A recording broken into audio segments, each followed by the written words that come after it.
नमस्कार, आप देख रहे हैं सिटी पोस्ट और मैं हूं आपके साथ आशुतोष सिंह। मुख्यमंत्री अरविंद केजरीवाल ने कहा है कि दिल्ली के अस्पतालों में लगने वाली लंबी लाइन बाहर से इलाज करवाने के लिए आने वाले लोगों के कारण है। अगर लोग बाहर से आना बंद कर दें तो दिल्ली वालों को अस्पताल में इलाज के लिए 30 मिनट से ज्यादा इंतजार नहीं करना पड़ेगा। मुख्यमंत्री रविवार को मंगोलपुरी में संजय गांधी मेमोरियल अस्पताल में ट्रामा सेंटर में शिलान्यास के मौके पर बोल रहे थे। उनका यह बयान एक बार फिर से विवादों में घिरता नजर आ रहा है। मुख्यमंत्री अरविंद केजरीवाल ने एक अस्पताल में कराए गए सर्वे का हवाला देते हुए कहा कि हमने एक बार सर्वे करवाया था, उससे यह पता चल रहा है कि आने वाले 80% मरीज दिल्ली से बाहर के हैं, यानी दूसरे राज्यों से आते हैं। उनकी वजह से इलाज के लिए लंबी लाइनें लगती हैं। इतनी लंबी लाइन लगने का कारण यही है कि उन राज्यों से बेहतर सुविधाएं उपलब्ध नहीं है, वहां सारी दवाएं मुफ्त में नहीं मिलती। मुख्यमंत्री ने कहा कि दिल्ली में देश के दूसरे राज्यों की तुलना में सबसे बेहतर स्वास्थ्य सुविधाएं हैं, यहां मुफ्त और बेहतर इलाज मिलता है। यही वजह है कि लोग बिहार से 500 रुपए टिकट लेकर दिल्ली में 5 लाख रुपए का मुफ्त इलाज करवाकर चले जाते हैं। इससे खुशी तो मिलती है कि चलो देश के ही लोग हैं, मगर दिल्ली की अपनी क्षमता है उन राज्यों में जहां से लोग वहां पर भी बेहतर स्वास्थ्य सुविधाएं होनी चाहिए। केजरीवाल के इस बयान पर हमारी सहयोगी नेहा ने बिहार की राजनीति के तमाम दिग्गजों से बात की। देखिए केजरीवाल के इस बयान पर उन्होंने क्या प्रतिक्रिया दी। आज दिल्ली की राजनीति में बिहार से जुड़ा एक बहुत बड़ी घटना हुई है। केजरीवाल ने कहा है सर कि 500 रुपए का टिकट लेके बिहारी दिल्ली में आते हैं, 5 लाख का इलाज कराते हैं। दिल्ली कब तक ये बोझ सहेगी? उनका वक्तव्य निंदनीय है। उन्होंने जो वक्तव्य दिया उससे लगता है कि श्री राज ठाकरे की आत्मा केजरीवाल के अंदर प्रवेश कर गई। अच्छा। जो ईर्ष्या और विद्वेष से भरी हुई राजनीति का हिस्सा है। बिहार के और पूर्वांचल के लोगों की बदौलत ही आज वो मुख्यमंत्री है। समूचे बिहार के समुदाय ने, उत्तर प्रदेश के समुदाय के लोगों ने उनको वोट दिया है। और यूं भी राजधानी किसी की बकौती नहीं, समूचे देश का राजस्व इकट्ठा होकर के दिल्ली आता है। यहाँ पर अच्छे अस्पताल हैं, यहाँ पर अच्छी शिक्षा व्यवस्था है, यहाँ अच्छी ट्रांसपोर्ट व्यवस्था है। अगर बिहार को भी उसी तरह से, बंगाल को भी उसी तरह से, उड़ीसा को भी उसी तरह से विकसित किया गया होता तो कोई भी व्यक्ति अपना राज्य छोड़ करके यहाँ नहीं आता। ये उनका चुनावी मोहरा है और बिहार में कई तरह की आपदा झेल रहे बिहारियों का ये अपमान भी है। मैं उनके वक्तव्य की निंदा करता हूँ। तो ये हमारे साथ थे केसी त्यागी सर, राज्यसभा सांसद जेडीयू से, जिन्होंने साफ तौर पे कहा कि अरविंद केजरीवाल चुनाव को देखते हुए ऐसे बयानबाजी कर रहे हैं। उनको ऐसा नहीं करना चाहिए, खासतौर पर जब बिहार में ऐसी स्थिति बनी हुई है। इस वक्त तो बिल्कुल नहीं।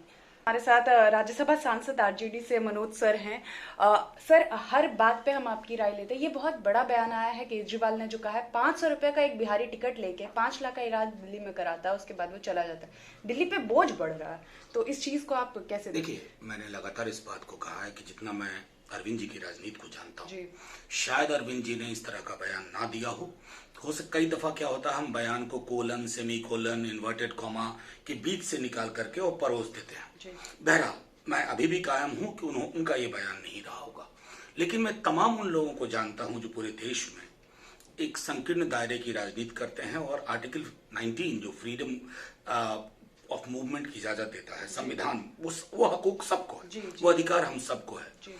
अगर आपका शहर जगमगा रहा है, चाहे दिल्ली हो या मुंबई हो, उस शहर की जगमगाहट, चकाचौंध के पीछे, लंबी सड़कों के पीछे किसी न किसी बिहारी और पूर्वांचली का खून और पसीना रहा।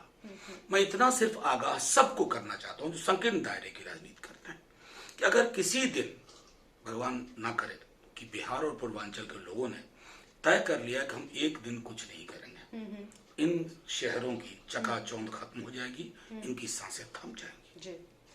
लेकिन इसके जो आप मना तो कर रहे हो कि शायद ये अरविंद केजरीवाल का बयान नहीं होगा, लेकिन इसके पहले उन्होंने मनोज तिवारी के ऊपर, ठीक है वो बीजेपी के, लेकिन उन्होंने तंज कसा था उनके ऊपर भी बतौर बिहारी। नहीं, तंज कसने का नहीं था, वो इनसाइडर आउटसाइडर डिबेट की थी। एनआरसी में कई लोग अलग अलग तरह के विश्लेषण कर रहे हैं। अब आप ही देखिए ना, एनआरसी में एक बहन का नाम है, उसके 2 भाई का नाम नहीं है।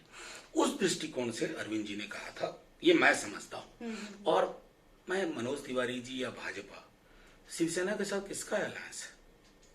अरविंद जी का तो नहीं है, मेरा नहीं है, कांग्रेस का नहीं है। कैसे आप सही ठहराओगे?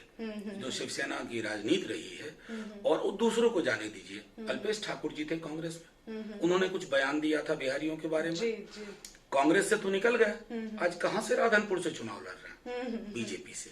तो संकीर्ण दायरों की राजनीति, संकीर्ण समझ के जो लोग कर रहे हैं ना, उनको मैंने आगाह किया कि जिस दिन पूर्वांचली और बिहारी ने तय कर लिया कि हम एक दिन बैठ जाते हैं, ये जीडीपी की सारी कहानी जमीन पे औंधे मुंह गिर जाएगी। बिल्कुल। बहुत तो मनोज सर ने बहुत साफ तौर पे हमें बताया कि एक दिन अगर पूर्वांचली और बिहारी बैठ जाए तो देश की आर्थिक व्यवस्था कहीं चरमरा ना जाए। तो बने हुए आप सिटी पोस्ट के साथ, उम्मीद है इनके जवाब से आप जरूर सेटिस्फाई होंगे। लाइक शेयर सब्सक्राइब जरूर करना। क्या आप जानते हैं कि घर बैठे आप अपनी स्वास्थ्य समस्याओं का सॉल्यूशन पा सकते हैं सॉफ्ट केयर मोबाइल ऐप के द्वारा। अधिक जानकारी के लिए आप संपर्क कर सकते हैं। हमारे फोन नंबर्स हैं 9472981111, 9472982222। Soft care app, solution at your finger tips.